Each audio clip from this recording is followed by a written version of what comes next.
चढ़ावा चोरी के बाद अब मंदिर में भक्तों का क्रेज बढ़ रहा है। राम मंदिर ट्रस्ट के लिए सीईओ पद के लिए रिकॉर्ड आवेदन पहुंचे हैं। सीईओ बनने की दौड़ में 1000 से ज्यादा उम्मीदवार शामिल हैं। तो ये बड़ी खबर आप सबकी टीवी स्क्रीन पर। आवेदनों की स्क्रूटनी और चयन प्रक्रिया शुरू हो चुकी है। अयोध्या राम मंदिर को पहला प्रोफेशनल सीईओ मिलेगा।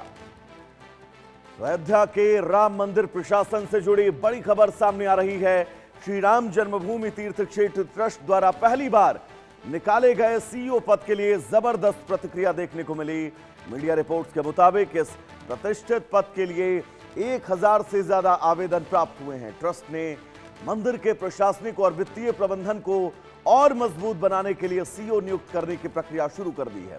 चयनित सीईओ मंदिर के दैनिक संचालन, प्रशासन, वित्त, सुरक्षा और श्रद्धालुओं से जुड़े प्रबंधन कार्यों की जिम्मेदारी संभालेगा। बताया जा रहा है कि आवेदनों की जांच के लिए एक समिति बनाई गई है जो योग्य उम्मीदवारों का चयन करेगी।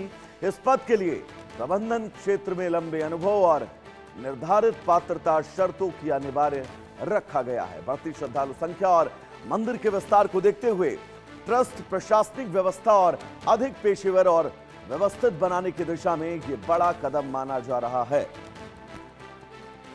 आपको बता दें कि श्री राम जन्मभूमि तीर्थ क्षेत्र ट्रस्ट ने मुख्य कार्यकारी अधिकारी सीईओ के पद के लिए आवेदन करने की अंतिम तिथि 18 जुलाई 2024 शाम 4 बजे निर्धारित की है और इस पद को लेकर आवेदनों की बाढ़ आ गई है।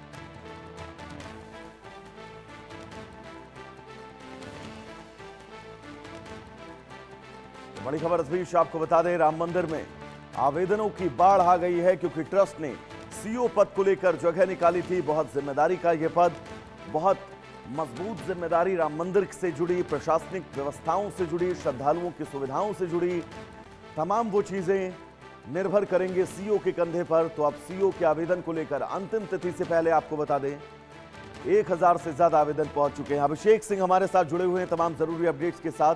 अभिषेक, सीईओ पद को लेकर 1000 से ज्यादा आवेदन, और क्या अपडेट्स हैं आपके पास, बताइएगा।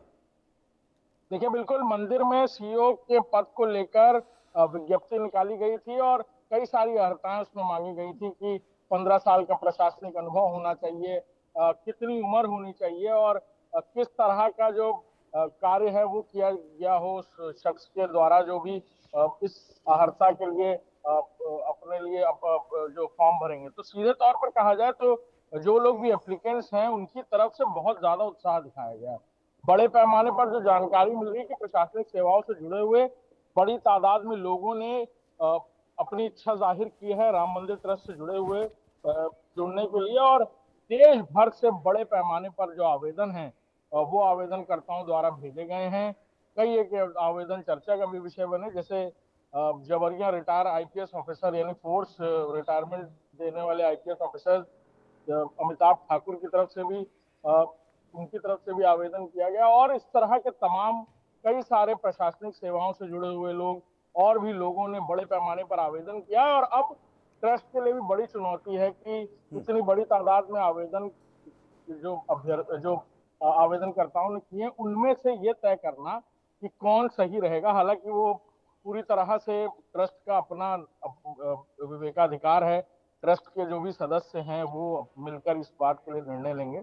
हालांकि ये भी जानकारी मिल रही है कि 22 तारीख को होने वाली बैठक में भी इस पर चर्चा हो, यानी ट्रस्ट को 22 तारीख को जो बैठक निहित की गई है उसमें भी इस पर चर्चा हो सकती है कि और किस तरह से स्क्रूटनाइज किया जाए कि जल्दी से जल्दी ट्रस्ट को उसका नया सीईओ मिल पाए। अभिषेक, प्रक्रिया क्या कुछ होगी सीईओ की नियुक्ति को लेकर, किस प्रक्रिया के तहत, क्योंकि 1000 से ज्यादा आवेदन जो है वो ट्रस्ट को अब तक मिल चुके हैं, चयन कैसे होगा सीईओ का, ये प्रक्रिया कैसे तय होगी? देखिए, जो जानकारी मिल रही है कि आवेदनकर्ताओं की तरफ से आवेदन कर दिए गए हैं, ट्रस्ट के पास आवेदन पहुंचे हैं, पूरी तरह जो अर्हताएं हैं उसको जाहिर तौर पर ट्रस्ट ने अपनी वेबसाइट पर लिख दिया था औपचारिक तौर पर। और अब 22 तारीख को होने वाली बैठक के बाद जो प्रक्रिया है, यानी सीधे तौर पर कहा जाए तो ट्रस्ट के जो आला पदाधिकारी हैं वो उनमें से कुछ नामों को रखेंगे ट्रस्ट के सामने और फिर उन नामों पर चर्चा होगी और हो सकता है कि उन लोगों को बुलाया भी जाए एक औपचारिक बातचीत के लिए, सभी ट्रस्ट के जो महत्वपूर्ण सदस्य हैं उनके साथ, और फिर उसके बाद ट्रस्ट मिलकर उन कुछ तय नामों में से किसी एक नाम को चुनेगा जो ट्रस्ट के सीईओ के तौर पर कार्यभार संभालेंगे। क्योंकि अभिषेक, मुझे याद है 22 जनवरी वो तारीख जब प्राण प्रतिष्ठा थी और प्राण प्रतिष्ठा में मंदिर को भव्य तरीके से सजाया जा रहा था, तो वहां पर उन मंदिरों में जो फूल लगा रहे थे, उन मालियों का ये कहना था कि उनका सौभाग्य है कि उनको राम मंदिर को सजाने का मौका मिला है। तो सीईओ जैसे बड़े पद की जिम्मेदारी ये तय माना जा रहा है कि आवेदन सिर्फ 1000 तक सीमित नहीं रहेंगे, क्योंकि अभी तारीख है आवेदनों की, तो ये संख्या बढ़कर और ज्यादा होने की संभावनाएं हैं। बिल्कुल, देखिए इसमें वैभव कोई दो राय नहीं कि ये संख्या अगर लाख तक पहुंच जाएगी तो भी बहुत आश्चर्य की बात नहीं, क्योंकि दुनिया भर से, देश भर से लोग चाहते हैं कि वो राम मंदिर से एसोसिएटेड हों। और जब सीईओ जैसा पद होगा तो सीधे तौर पर जो लोग भी उस अर्हताओं को पूरी कर रहे होंगे, खासतौर पर प्रशासनिक सेवाओं से जुड़े हुए लोग, वो जरूर कोशिश करेंगे कि वो भी आवेदन का हिस्सा बने। लिहाजा उनकी तरफ से भी आवेदन किए जाएंगे और अभी वक्त है, तारीख बची हुई है आवेदन के लिए। तो ये बिल्कुल सही है कि आवेदन और भी होंगे।